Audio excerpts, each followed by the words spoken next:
السلام علیکم ملګرو لړۍ دا فلمي ستوري نن به چې د سره د کم اداکار اړوند خبرې کوو د هغه نوم دی جامي ګل.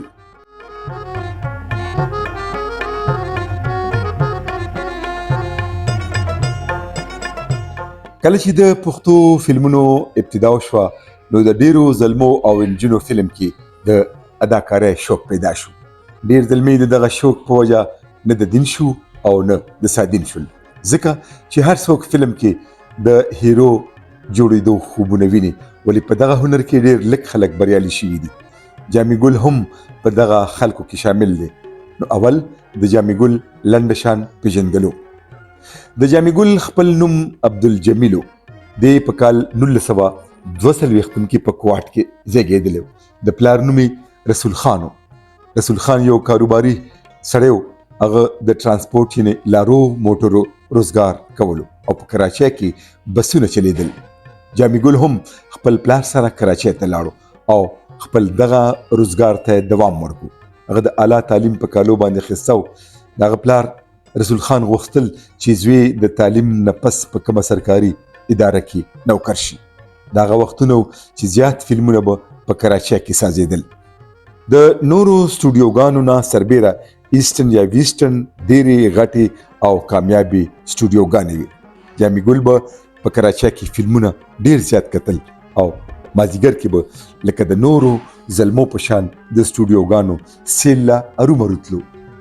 دغه د اردو فلمونو د اداکارانو سره راشه درشه خو د بدر منیر او نیم سرحدي سره بیا جوخته یاري جوړه شوه او د دې تعلق شاته فلمونو سره شوق و. د اداکار او فایټر شانزیب د وینا تر مخه د جامي ګل پلار په ژوب کې ځان لا کور او جیدات اخیستی و. جامي ګل هم په ژوب کې ډیره موده تیره کړې وه، بلکې هغه وایي چې موږ دواړه د یو کلي اوسیدونکي او د زده کړې هم په ژوب کې حاصلې کړې وي. د جامي ګل پلار په ژوب کې پخه استوګنه لرله. د ژوب نه بیا کراچۍ ته لاړ. خبره وه د جامي ګل په فلمونو کې د کار کولو. کله چې پښتو فلمونه شروع شول نو جامي ګل ته هم ورکې واړه واړه کردارونه ورکړی شو. جامي ګل په شکل صورت باندې ډیر ښکلی سړی و. د وړو وړو کردارونو نه علاوه ورته بیا په ډیرو فلمونو کې اهم کردارونه هم ترلاسه شول. هغه د وکیل، پولیس افسر، د پلار او دغه شان د جرګو د مشر کردارونه ډیر په اهمه طریقه باندې لوبولي دي. جامي ګل واده هم په کراچۍ کې په خپلو رشته دارانو کې وکړو. دغه دوه لوڼه او یو زوی دی. لوڼه هم د اعلی تعلیم په کالو باندې ښایسته دي. د زوی نوم یې دراب خان دی چې په امریکا کې سافټویر انجینیر دی.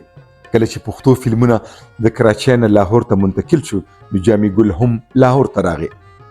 د هغه وختونو چې د پښتو نه سربیره به د اردو، پنجابي او نورو ژبو فلمونه هم ډیر په لاهور کې جوړېدل. ځکه نو جامي ګل ته د پښتو سره سره په اردو، پنجابي فلمونو کې هم د اهمو کردارونو ورکولو موقع حاصله شوه. ولې هغه فلم ته د هیرو جوړېدو په غرض باندې راغلی و. دغه شو کې په ځینو فلمونو کې پوره شو. ولې د سیکنډ هیرو په توګه ادم خان درخانه کې د میرو کردار لوبولی، یعنی د ادم خان درور کردار. ناصر رضا خان چې د نگینه خانم سره قتل کړی شوی و، نامور هدایتکار و، هغه ورته په فلم د وطن مینه کې د هیرو کردار ورکو. فلم غیرت زما ایمان کې اهم رول کړو. دغه شان فلم غوبل کې هیرو راغی. نصرت شاهین وسره هیروین و. آصف خان او جامي ګل په غوبل کې د بدر منیر زامن وي. فلم دروغ رښتیا کې هم د هیرو کردار لوبولی چې نادره ممتاز وسره هیروین وي. جامي ګل د مزدورۍ لپاره سعودي عربستان ته هم تلو، ځکه ډیره موده د فلم سره تعلق ختم شو. چې د سعودي عرب نه بیرته راغی نو دلته پښتو فلمونه د یوې مافیا د لاسه په شرمونو شرمېدلي وو.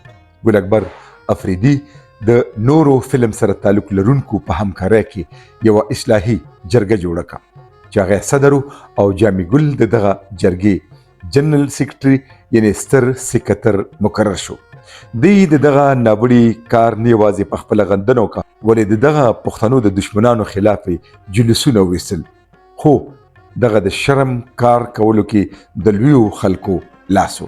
ځکه نو ګل اکبر افریدی او جامي ګلې جیل ته ولېږل چې د پښتو په لاهور کې د اوسېدو په وخت هغه ځان له د پیزار دکان پرانستو، ځکه چې اسیم د فلم په پیسو باندې وخت تېرېدل ګرانو او نه هغه ته د فلم دومره معاوضه ملاوېده چې دغه د کور خرچونه پې پوره کېدې. جامي ګل له خدای پاک د ښایسته شکل صورت سره سره ښایسته سیرت هم ورکړی.